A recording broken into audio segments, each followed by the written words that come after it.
चलिए तो मेरे सभी साथियों, आज हम देखेंगे जैवमंडल आरक्षित क्षेत्र बायोस्फीयर रिजर्व क्या है। इसमें सबसे पहले शामिल कौन हुआ था, क्या कहलाता है, इस संपूर्ण जानकारी देखेंगे। आज का जो हमारा मोटिवेशन क्विज है, जो आपके चेहरे पर मुस्कान लेकर आएगा। पूरी धरा भी साथ दे तो और बात है, पूरी धरा भी साथ दे तो और बात है, पर तू जरा भी साथ दे तो और बात है। चलने को तो एक पाँव से भी चल रहे हैं लोग, पर दूसरा भी साथ दे तो और बात है। इसी के साथ हम देखेंगे बायोस्फीयर रिजर्व। अब हम देखते हैं तो जब किसी विशेष इकाई के समग्र पारिस्थितिक तंत्र को क्या किया जाए, संरक्षित किया जाए, तो उसे हम जैवमंडल रिजर्व या बायोस्फीयर रिजर्व की संज्ञा दी जाती है। जब किसी प्राकृतिक इकाई की संपूर्ण तंत्र को क्या किया जाए, संरक्षित किया जाए, तो उसे हम जैवमंडल क्षेत्र कहते हैं। अब हम देखते हैं प्रमुख जैवमंडल क्षेत्र में सबसे पहले देखिए क्या भारत का जो सबसे बड़ा जैवमंडल क्षेत्र है वह कौन सा है। भारत का जो सबसे बड़ा जैवमंडल क्षेत्र है कच्छ गुजरात का है, जो जैवमंडल रिजर्व की सूची में सबसे बड़ा क्षेत्रफल है। इसका कितना है, 12,454 वर्ग किलोमीटर है। यह गुजरात में कच्छ, राजकोट, सुरेंद्रनगर व पाटन जिलों की भाग के अंतर्गत है इसका जो जैवमंडल आरक्षित क्षेत्र है। अब हम देखते हैं भारत का प्रथम जैवमंडल क्षेत्र कौन सा है, नीलगिरी। भारत का जो प्रथम जैवमंडल क्षेत्र है वह है नीलगिरी, और यह 1986 में शामिल हुआ था।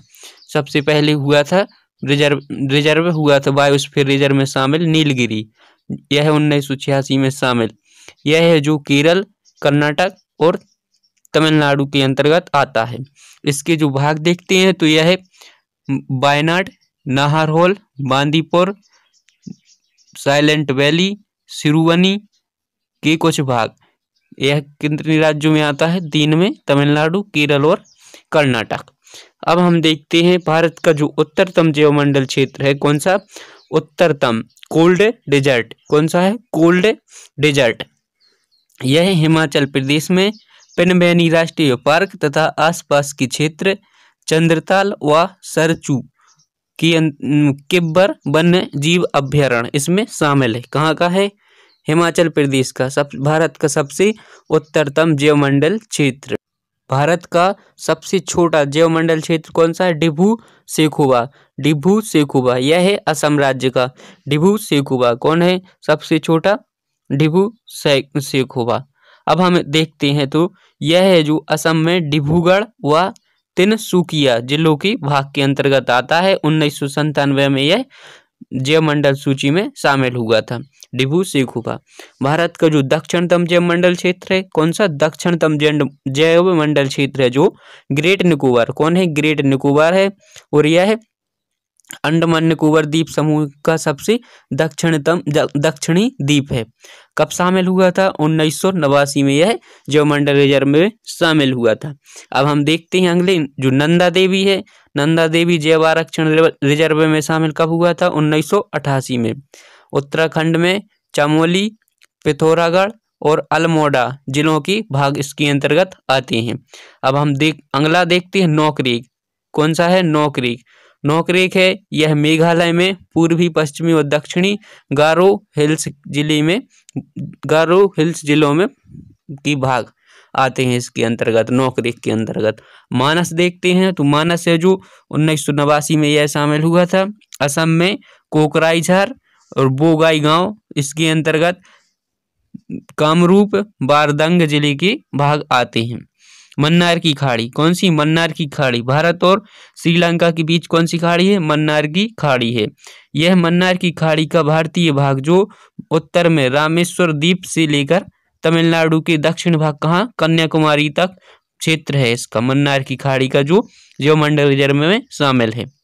ग्रेट निकोबार हम देख चुके हैं, अंडमान निकोबार द्वीप समूह का सबसे दक्षिणी द्वीप है जो जैवमंडल रिजर्व में शामिल है। सिमलीपाल, कौन है, सिमलीपाल है जो उड़ीसा में मयूरभंज जिले का भाग है। सिमलीपाल कहाँ का, उड़ीसा का। देहांग देवांग है जो 1998 में शामिल, और अरुणाचल प्रदेश में अपर सियांग, पश्चिमी सियांग व देवांग घाटी के भाग, पश्चिमी सियांग व देवांग घाटी के भाग हैं इसमें शामिल। अरुणाचल प्रदेश का है दिहांग दिबांग। अब देखते हैं पचमढ़ी कहाँ का है, ये मध्य प्रदेश का है। पचमढ़ी को कब शामिल किया गया था, 1999 में शामिल किया गया था। और इसके अंतर्गत कुछ भाग देखते हैं जिलों की, बैतूल, होशंगाबाद और छिंदवाड़ा आते हैं। कौन सी में, पचमढ़ी में। अब हम देखते हैं अगला, देखते हैं कंचनजंगा। कौन सा, कंचनजंगा। यह सिक्किम में उत्तर व पश्चिमी जिलों की भाग है। कंचनजंगा को कब शामिल किया गया था, 2000 में जैवमंडल रिजर्व की सूची में शामिल किया गया था। अगस्तमलाई कौन सा है, अगस्तमलाई यह है केरल और तमिलनाडु के कुछ भागों में शामिल है। और इसको कब शामिल किया गया था, 2001 में जैवमंडल रिजर्व में शामिल किया गया था। अब देखते हैं अचानकमार अमरकंटक। कौन है, अचानकमार अमरकंटक। यह मध्य प्रदेश और छत्तीसगढ़ के अंतर्गत आता है। 2005 में शामिल किया गया था। कब, 2005 में शामिल किया गया था। सुंदरबन है जो पश्चिम बंगाल में गंगा एवं ब्रह्मपुत्र नदियों की डेल्टा की भाग है और यह 1989 में शामिल हुआ। अब हम देखते हैं जो अगला है शेषांचलम है जो आंध्र प्रदेश के जो पूर्वी घाट के हिस्से हैं इसको हमने शामिल किया है। शेषांचलम पर्वत श्रेणी है। अब यह कब शामिल हुआ था, 2010 में। लेटेस्ट है ये, याद रखना है, 2010 में शेषांचलम। और सबसे लेटेस्ट है पन्ना। कौन सा है, पन्ना 2011 में जैवमंडल रिजर्व की सूची में शामिल है। और मध्य प्रदेश की पन्ना और छतरपुर जिलों की भाग हैं। आज हमने देखी जैवमंडल रिजर्व। यदि वीडियो अच्छा लगा हो तो चैनल को सब्सक्राइब और शेयर जरूर करें।